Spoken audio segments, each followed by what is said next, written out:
And to and 5G तकनीक के स्वदेशी विकास को भी समझा। इस दौरान प्रधानमंत्री के साथ दूरसंचार मंत्री अश्विनी वैष्णव, दूरसंचार राज्य मंत्री देव सिंह चौहान, रिलायंस ग्रुप के चेयरमैन मुकेश अंबानी भी मौजूद रहे। तो ये तस्वीरें भी आपको दिखा रहे हैं जहां देश को 5G की सौगात मिली है। तो वहीं आपको बता दें कि पीएम मोदी ने 5G लॉन्च किया। वहीं इस मौके पर दूरसंचार विभाग के मंत्री भी मौजूद रहे।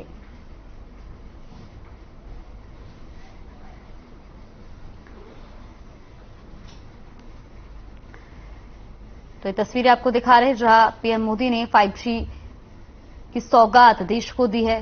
तो वहीं आपको बता दें कि उन्होंने युवा जियो इंजीनियरों की एक टीम द्वारा एंड टू एंड 5G तकनीक के स्वदेशी विकास को भी समझा। इस दौरान प्रधानमंत्री के साथ दूरसंचार मंत्री अश्विनी वैष्णव, दूरसंचार राज्य मंत्री देव सिंह चौहान, रिलायंस ग्रुप के चेयरमैन मुकेश अंबानी और रिलायंस जियो के चेयरमैन आकाश अंबानी भी उपस्थित रहे। तो ये तस्वीरें भी आपको दिखा रहे हैं जहां प्रधानमंत्री नरेंद्र मोदी ने IMC 2022 प्रदर्शनी का उद्घाटन किया और उन्होंने जियो पवेलियन में प्रदर्शित 5G उपकरणों को देखा और जियो ग्लास को खुद पहनकर उसका अनुभव किया।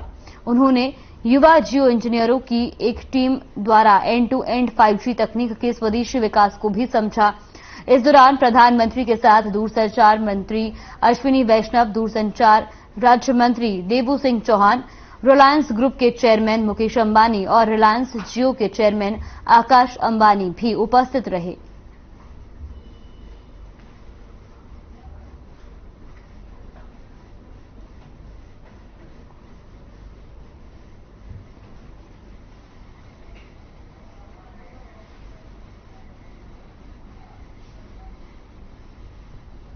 तो प्रधानमंत्री नरेंद्र मोदी ने IMC 2022 प्रदर्शनी का उद्घाटन किया। ये तस्वीरें भी आपको दिखा रहे हैं। वहीं आपको बता दें कि उन्होंने जियो पवेलियन में प्रदर्शित 5G उपकरणों को देखा और जियो ग्लास को खुद पहनकर उसका अनुभव किया।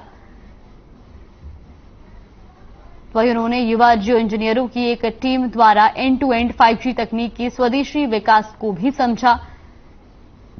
इस दौरान प्रधानमंत्री के साथ दूरसंचार मंत्री अश्विनी वैष्णव, दूरसंचार राज्य मंत्री देव सिंह चौहान, रिलायंस ग्रुप के चेयरमैन मुकेश अंबानी और रिलायंस जियो के चेयरमैन आकाश अंबानी भी उपस्थित रहे की सौगात देश को दी।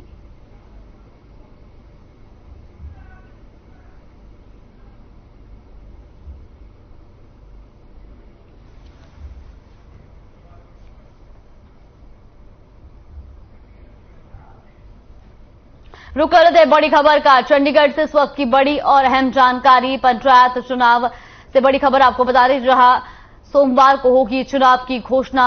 वही सूत्रों के हवाले से ये बड़ी खबर, राज्य चुनाव आयोग करेगा कॉन्फ्रेंस। ये बड़ी और अहम जानकारी आपको बता रहे हैं जहां सोमवार को होगी चुनाव की घोषणा। तो राज्य चुनाव आयोग करेगा कॉन्फ्रेंस। ये बड़ी और अहम खबर पंचायत चुनाव से जुड़ी। तो सूत्रों के हवाले से बड़ी खबर आपको बता रही, जहां राज्य चुनाव आयोग कॉन्फ्रेंस करेगा, वहीं सोमवार को चुनाव की घोषणा होगी।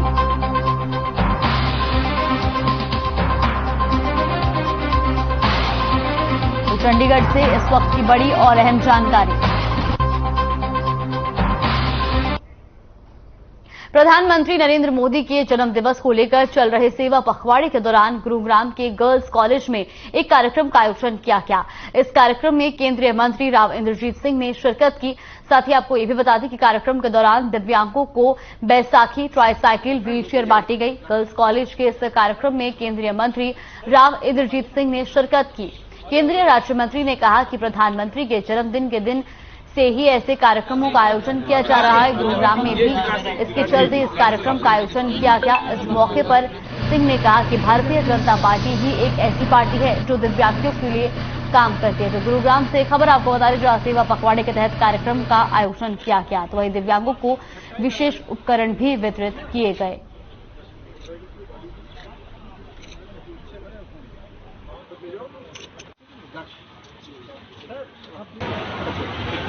कोई विकलांग होता है इसका मतलब नहीं है कि वो और व्यक्ति से किसी भी सूरत के अंदर कमजोर है। भगवान ने जिस तरह का पैदा किया है उस तरह को उसको अपनी जिंदगी बसर करनी पड़ती है। जो एबल बॉडीड हैं उनका सभी का फर्ज है कि इनके प्रति वो कुछ रुझान दिखाएं। सरकार का भी ये फर्ज है कि उनके प्रति रुझान दिखाएं, और जो हमारे बराबरी अगर फिजिकल तौर पे नहीं कर सकते हैं तो उनको वो सारी मशीनरी सुविधा उपलब्ध करवाई जाए तो वो हमारे बराबर आ सकें फिजिकल अपीयरेंस में। हर शनिवार की तरह एक बार फिर Ambala cantt PWD rest house में गृह मंत्री अनिल विज का जनता दरबार लगा। आपको बता दें पूरे प्रदेश में हजारों की संख्या में फरियादी दरबार में पहुंचे।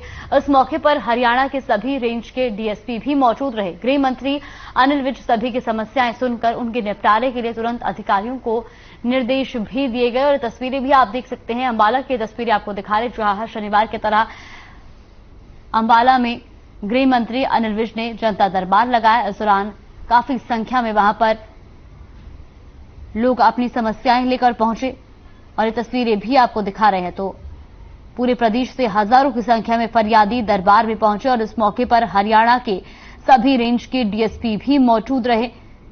गृह मंत्री अनिल विज सभी की समस्याएं सुनकर उनके निपटारे के लिए तुरंत अधिकारियों को निर्देश देते भी नजर आए। तो कई समस्याओं का मौके पर भी निपटारा किया गया और ये तस्वीरें भी आपको दिखा रहे हैं अंबाला से।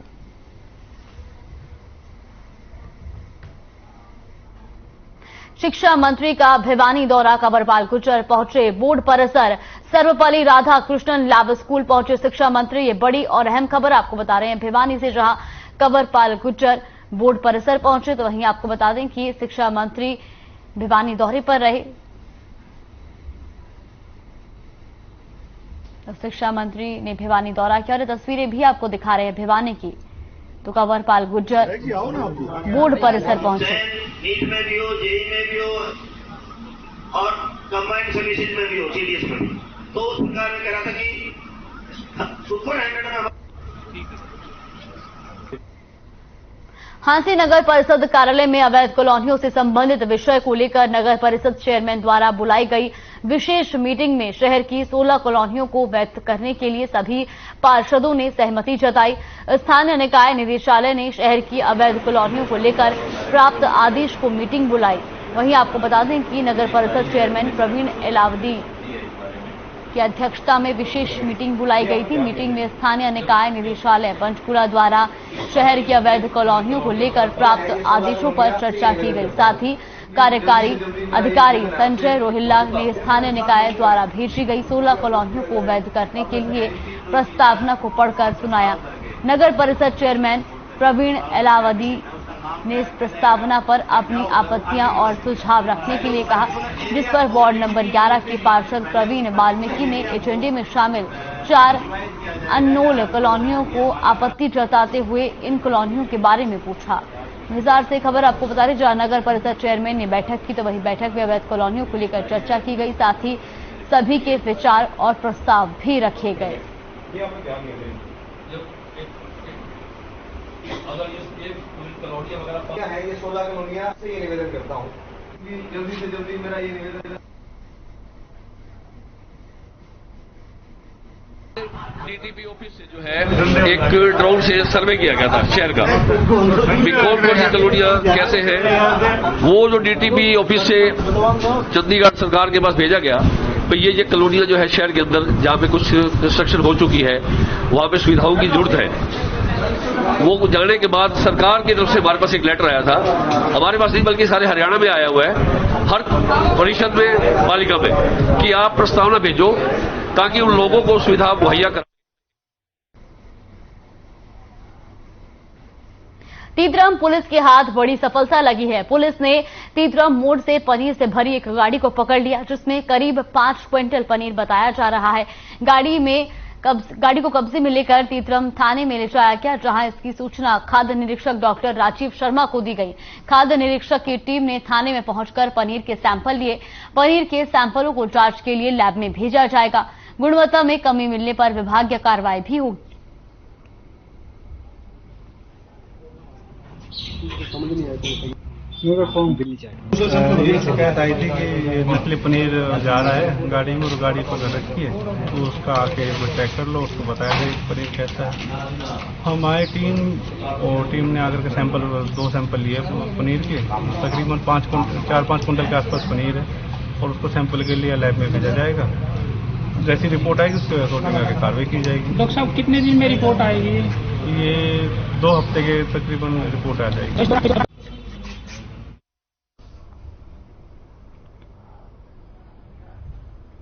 प्रदेश में आज से धान खरीद शुरू कर दी गई है। धान की खरीद के लिए प्रशासन ने बाहर से राइस परचेजर्स को नहीं बुलाया, जिससे आक्रोशित किसानों ने जखोली अड्डा पर जाम लगा दिया। वहीं आपको बता दें कि भारतीय किसान यूनियन ने जिला प्रशासन को चेतावनी देकर कहा था कि अगर अनाज मंडी में धान की खरीद के लिए बाहर से राइस मिल के परिजनों को नहीं बुलाया गया तो जखौली अड्डा पर अनिश्चितकालीन जाम लगा दिया जाएगा, और प्रशासन की तरफ से कोई पुख्ता कदम न उठाए जाने पर किसानों ने रोड जाम करने की कॉल की थी, और अब किसानों ने जखौली अड्डे पर जाम लगा दिया है।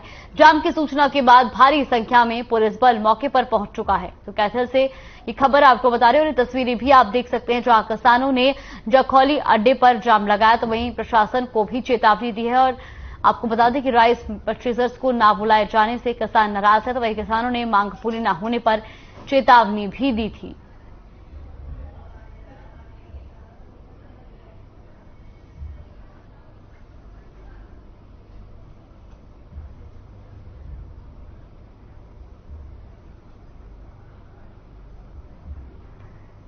कैथल से खबर आपको बता दें जहां किसानों ने जखौली अड्डे को जाम किया। वहीं आपको बता दें कि प्रशासन को भी किसानों ने चेतावनी दी है। कैथल से ये खबर आपको बता रहे हैं। तो किसानों ने जखौली अड्डे को जाम किया है। वहीं आपको बता दें कि बाहर से राइस परचेजर्स को ना बुलाए जाने को लेकर किसान नाराज है, और जिस वजह से किसानों ने प्रशासन को चेतावनी देते हुए हल्ला बोल किया, सड़क जाम की है।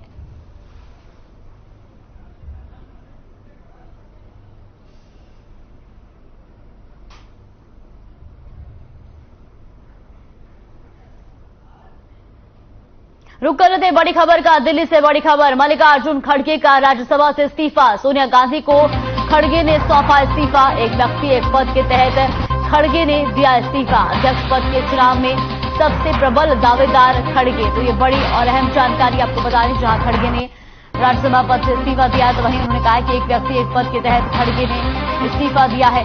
दिल्ली से बड़ी खबर, मल्लिकार्जुन खड़गे का राज्यसभा से इस्तीफा। सोनिया गांधी को खड़गे ने सौंपा इस्तीफा। साथ ही एक व्यक्ति एक पद के तहत खड़गे ने इस्तीफा दिया है। वही अध्यक्ष पद के चुनाव में सबसे प्रबल दावेदार हैं मल्लिकार्जुन खड़गे। ये इस वक्त की बड़ी और अहम जानकारी दिल्ली से।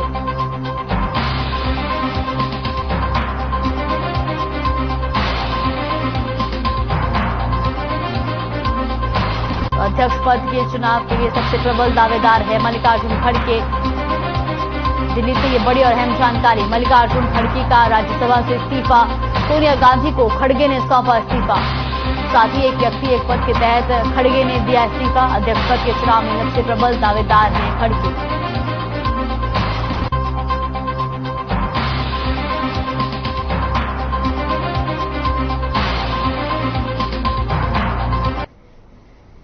रुक कर लेते अगली बड़ी खबर का। प्रदेश में आज से धान की खरीद शुरू। मंडियों में हुई धान की खरीद शुरू। 15 नवंबर तक होगी खरीद। मंडियों में सभी तैयारियां पूरी की गई है।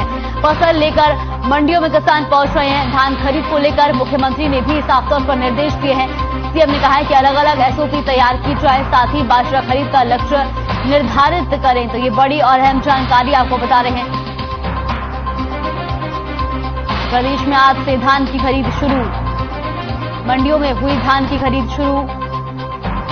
धान की खरीद को लेकर मुख्यमंत्री के निर्देश। सीएम ने कहा कि अलग अलग एसओपी तैयार की जाए। साथ ही आपको बता दें कि सीएम ने यह भी कहा कि किसानों को किसी तरह की कोई समस्या ना होने पाए।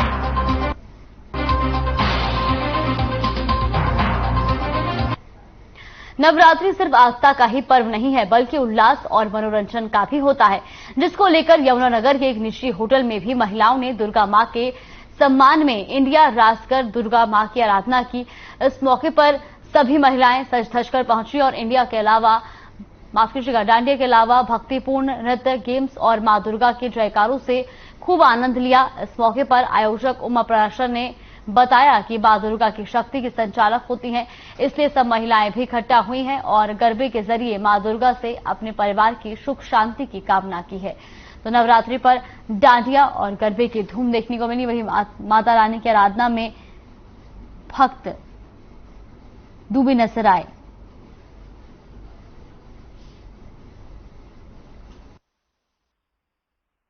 और जैसे कि मैम ने बताया कि हमने यही प्लान किया था कि नवरात्रे माता रानी को सेलिब्रेट करते हैं और जिसमें माता रानी की एक शक्ति का रूप है, तो हमारी औरतें जो हैं वो भी उसी माता रानी से ही आई हैं और उसी की शक्ति का रूप है।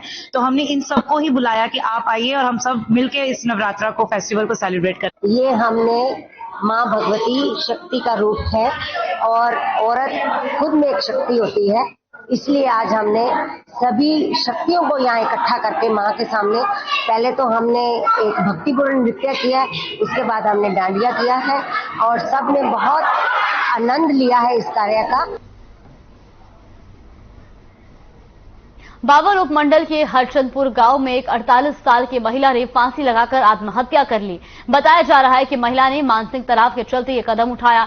1 साल पहले महिला के बेटे ने भी फांसी लगाकर आत्महत्या कर ली थी। सूचना मिलने पर पहुंची पुलिस ने शव को पोस्टमार्टम के लिए भेज दिया है। तो रेवाड़ी से खबर आपको बता दें, जहां महिला ने तनाव में आकर फांसी लगाई है। तो वहीं आपको बता दें कि मानसिक तनाव में आकर महिला ने एक कदम उठाया। साथ ही साथ ये भी बताया जा रहा है कि महिला के बेटे ने भी 1 साल पहले खुदकुशी की थी।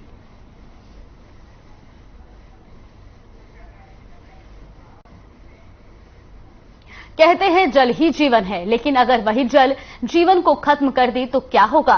तो जो आपको हम अब रिपोर्ट दिखाने जा रहे हैं उसको देखकर आप समझ जाएंगे कि जीवन को खत्म कर देने वाली बात क्यों कही। देखिए रिपोर्ट और समझिए पूरा मामला।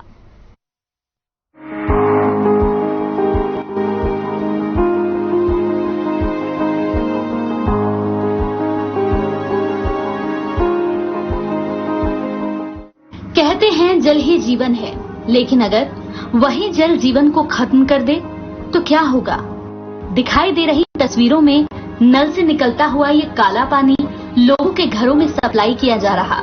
दरअसल सोनीपत नगर निगम की बड़ी लापरवाही के चलते श्यामनगर के लोगों के घरों में नाले जैसा बदबूदार गंदा पानी सप्लाई किया जा रहा है, जिसे जानवर तक भी पी नहीं सकते। एक और प्रदेश सरकार हर घर नल योजना के तहत लोगों को पीने का साफ पानी मुहैया कराने की कवायद में है, तो दूसरी ओर सोनीपत के नगर निगम के अधिकारी और कर्मचारी लोगों के बीच सरकार की छवि खराब करने का काम कर रहे हैं। सर बहुत गंदा पानी आ रहा है, हाथ भी धोने लायक नहीं है और बच्चों की बीमारी का खतरा है। और हम कई बार कंप्लेंट दे चुके हैं, हमारी प्रशासन वाला कोई सुनाई कर रहा है। और महकमे में 3-4 बार बोल दिया है कि नरेंद्र प्रधान को भी आकर बोल दिया है, वो आता है देख के चला जाता है, कहता ठीक करवाएं, कोई नहीं ठीक करवाता। ये क्या हरिजनों का मोल आइए, अगर अदर कास्ट का किसी का होता है तो 2 मिनट में ठीक हो जाता है। हालांकि कॉलोनी के लोग नगर निगम के अलग अलग अधिकारियों की चौखट पर अपना दोहरा रो चुके हैं, लेकिन हर बार उन्हें अधिकारियों की ओर से आश्वासन ही मिलता है। वही नाले जैसे इस गंदे पानी को ना तो कपड़े धोने के लिए इस्तेमाल किया जा सकता है और ना ही इस गंदे और बदबूदार पानी से नहाया जा सकता है। लोगों ने अपना दर्द बयां करते हुए बताया कि कोई भी उनकी सुनवाई नहीं कर रहा। ऐसा गंदा और बदबूदार पानी कैसे पिए? बच्चे बीमार हो जाएंगे, लगातार बीमारियां फैलने का खतरा बना हुआ है। नल चलाते हैं तो नाले जैसे काले रंग का पानी आता है। विवेकानंद स्कूल वाली गली के साथ में टच है और जो ना 1-1.5-2 महीने से जो ना पानी बहुत खराब आ रहा है। पानी not likely to be drink, पानी पीने काबिल भी नहीं है। हमारे को बीमार कर देंगे, हमारे बच्चे तड़प जाएंगे, हमारे बच्चे हॉस्पिटलों में जाएंगे, उल्टा काम करेंगे। हमने कई बार जो ना रिक्वेस्ट कर ली, मगर जो ना कोई इसको साफ करने के लिए राजी नहीं है, इसको ठीक करने के लिए राजी नहीं है। आज भी कोशिश कर रहे थे मगर आज भी उन्होंने कुछ कार्रवाई नहीं करी। बहुत दिक्कत हो रही है, रोडों पे पानी लावा है और बूढ़े आदमी क्या कर सकेंगे? हमारे पानी रहे, अब हम मर जाओगे। एक मिनट को बूढ़े हो गए और पानी रहे, कितना पानी लावा है। नगर निगम के तहत आने वाले सभी कॉलोनियों में लोग हर तरह का टैक्स शासन और प्रशासन को जमा करवा रहे हैं। बावजूद इसके लोगों के स्वास्थ्य के साथ खिलवाड़ हो रहा है। जहां पीने के लिए लोगों को गंदा पानी मिल रहा हो, लोग बार बार अधिकारियों की चौखट पर पहुंचकर अपना दुखड़ा रो चुके हैं। लेकिन समस्या का कोई समाधान नहीं। ऐसे लोगों को अंत में मीडिया का सहारा लेना पड़ता है। मीडिया के जरिए ही अपनी आवाज को उठाने के लिए श्यामनगर के लोगों ने अपनी समस्याओं को सामने रखा और सरकार से समस्या को जल्द से जल्द सुलझाने की मांग की। ऐसे में देखना ये होगा कि आखिर कब तक यूं ही लोगों के घरों में नाले जैसा गंदा पानी भेजा जाता रहेगा। सोनीपत से लाजपत की रिपोर्ट।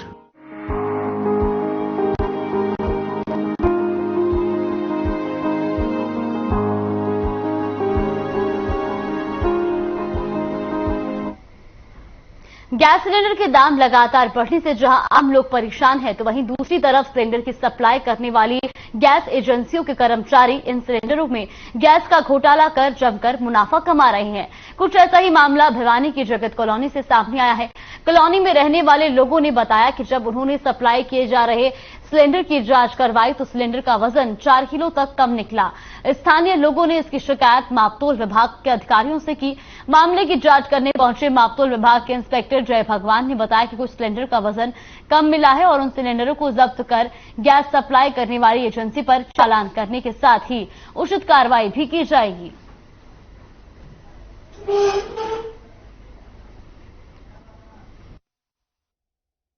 5-6 सिलेंडरों की तुलाई करी, जिसमें मौके पर एक सिलेंडर कम पाया गया, उसको जब्त कर लिया गया। दफ्तर में उस अधिकारी को रिपोर्ट कर देगी, इसका चालान कर दिया जाएगा मौके पर। मैंने इनको कुछ पिछले महीने भी कहा कि सिलेंडर ना आज इस बार बहुत जल्दी खत्म हो गया, 1 महीना हुआ। ये बोले नहीं तो कुछ ज्यादा काम कर लेती होगी, कुछ ऐसा। मैंने कहा नहीं, मुझे कंफर्म लगता है कि सिलेंडर कम आ रहा है। तो इस बार भी अब कल सिलेंडर खत्म हो गया 1 महीने में। फिर मैंने इनको बोला तो हमने जो घर पड़ा था पैक सिलेंडर वो भी चेक किया जो लगाना था, उसमें सिलेंडर में गैस कम थी 3 किलो। हमारे 6 महीने से ऑलरेडी सिलेंडर में गैस कम आ रही थी। हमें डाउट था क्योंकि हमारा सिलेंडर 2 महीने चलता है, जिस हिसाब से हमारी फैमिली है, लेकिन 2 दिन 3 दिन ऊपर नीचे हो सकते हैं। इस बार हमारा सिलेंडर 1 महीने चल रहा है। हमें डाउट हुआ, कंप्लेंट करी, कोई रिजल्ट नहीं मिला। मैंने एक ये तराजू खरीदा, 4000 रुपए का आया, मेरी कोई जरूरत नहीं थी। मैंने कल एजेंसी वाले को फोन किया कि आ जाओ जी, एक सिलेंडर चाहिए। जैसे ही सिलेंडर आया मैंने वीडियो प्रॉपरली बनानी स्टार्ट करी, सिलेंडर को हाथ नहीं लगाया। जैसे इन्होंने सिलेंडर उतारा उसके अंदर 2.5 से 3 किलो गैस कम थी। मेरे पास ऑलरेडी 2 सिलेंडर पड़े हैं, 4 सिलेंडर टोटल हैं, 2 सिलेंडर पड़े हैं, उनके अंदर भी 2.5 से 3 किलो गैस कम है। अंबाला शहर के पिपली बाजार में नगर निगम के नोटिस के बाद तोड़ी जा रही पुरानी बिल्डिंग रात में अचानक गिर गई। ये बिल्डिंग काफी पुरानी थी और बिल्डिंग को तोड़ने के लिए नगर निगम की ओर से भी नोटिस दिया गया था। बिल्डिंग को तोड़ने का कार्य किया जा रहा था। शाम के समय जब मजदूर आधा काम छोड़कर चले गए तब रात को ये बिल्डिंग पूरी तरह से गिर गई। मामले की जानकारी देते हुए एसएचओ राजकुमार ने बताया कि पिपली बाजार में एक बिल्डिंग गिर गई है। उन्होंने बताया कि काफी पुरानी बिल्डिंग थी, जिसे निगम के आदेश के बाद तोड़ा जा रहा था। इसमें किसी भी व्यक्ति को कोई नुकसान नहीं हुआ है। ये पिपली बाजार है हमारा सिटी, यहाँ एक पुरानी बिल्डिंग है। तो ये ठेकेदार को इसका मलबा निकालने के लिए दे दिया। दिन में तो इस पर लेबर लगी हुई, लेकिन अभी शाम को तो लेबर नहीं, शाम को चालू की बिल्डिंग मिलती है और उसका मलबा है जो वो बड़ी मिल रहा है। बाकी कोई जान माल की कोई सूचना नहीं। ये बिल्डिंग काम चल रहा है तोड़ने का दिन में, और आज ये जर्जर बिल्डिंग है जो आज थोड़े दिन पहले, अभी 10 मिनट पहले गिरी है। और इसमें कोई बंदे का कोई नुकसान, कोई ऐसा कोई बच्चा, कोई आदमी का कोई नुकसान नहीं हुआ, कोई हताहत नहीं हुआ, सब सेफ रहा। तो ऐसा कुछ नहीं था जो अभी तक की रिपोर्ट है। खबर दोपहर में फिलहाल के लिए बस इतना ही। आप बने रहिए हमारे साथ। नमस्कार।